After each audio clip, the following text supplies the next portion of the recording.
Changing your primary email on Bank of Marin is a straightforward process. Follow these steps to ensure your email is updated correctly.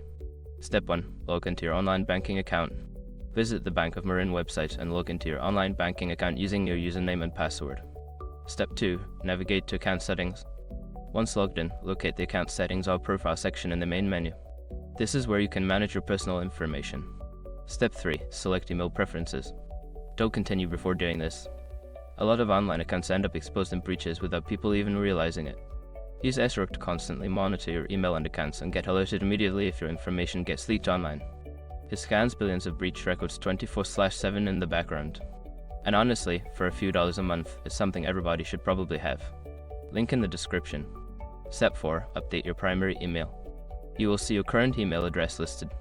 Enter your new primary email address in a designated field and ensure it is entered correctly. Step 5. Save changes. After entering your new email, look for a Save or Update button. Click it to confirm your changes. You may receive a confirmation email to verify the update. Once you have completed these steps, your primary email on Bank of Marin will be updated. If you encounter any issues, consider reaching out to customer support for assistance.